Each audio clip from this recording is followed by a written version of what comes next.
नीचे दर्शाई गई आकृतियों में घूर्णन सममिति यानी रोटेशनल सिमेट्री का क्रम पता कीजिए।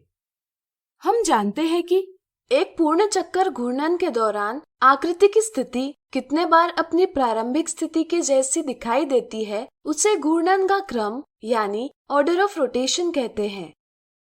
चलिए पहली आकृति पर विचार करें। हमारी सुविधा के लिए हम यहाँ एक बिंदु अंकित करेंगे। अगर यह आकृति दर्शाए घूर्णन के केंद्र के चारों ओर घूर्णन करती है तो वह 180 डिग्री कोण के घूर्णन पर एक बार और 360 डिग्री कोण के घूर्णन पर दूसरी बार पहली स्थिति के जैसे दिखाई देती है। हम कह सकते हैं कि पहली आकृति में क्रम 2 की घूर्णन सममिति है। चलिए अब दूसरी आकृति पर विचार करें। हमारी सुविधा के लिए हम इसके एक कोने में एक बिंदु अंकित करेंगे। अगर यह आकृति दर्शाए घूर्णन के केंद्र के चारों ओर घूर्णन करती है तो वह 120 डिग्री कोण के घूर्णन पर एक बार, 240 डिग्री कोण के घूर्णन पर दूसरी बार और 360 डिग्री कोण के घूर्णन पर तीसरी बार पहली स्थिति के जैसी दिखाई देती है। हम कह सकते हैं कि दूसरी आकृति में क्रम 3 की घूर्णन सममिति है। अब चलिए तीसरी आकृति की बात करें।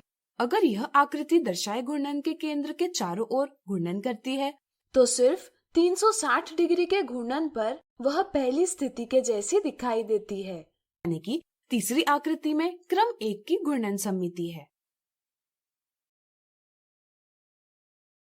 अगला उदाहरण, क्या नीचे दर्शाई आकृति सममित है?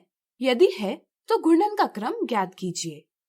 अगर घूर्णन के बाद आकृति स्थिति के अनुसार पहले जैसी ही दिखाई देती है तो हम कहते हैं कि आकृति में घूर्णन सममिति यानी रोटेशनल सिमेट्री है। चलिए पता करें कि दी आकृति में घूर्णन सममिति है अथवा नहीं।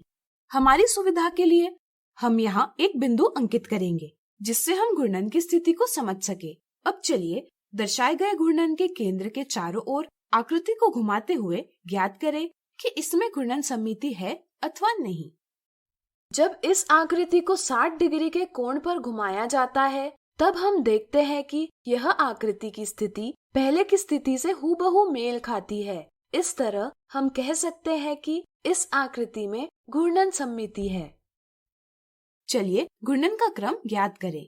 हमें 60 डिग्री के कोण पर घूर्णन करने पर पहले आकृति से सममित आकृति प्राप्त हुई है। इसी तरह हम देखते हैं कि आकृति को 120 degree, 180 degree, 240 degree, 300 degree, 360 degree के कोणों पर घुमाने पर भी हमें पहले आकृति से सममित आकृतियां प्राप्त होती है।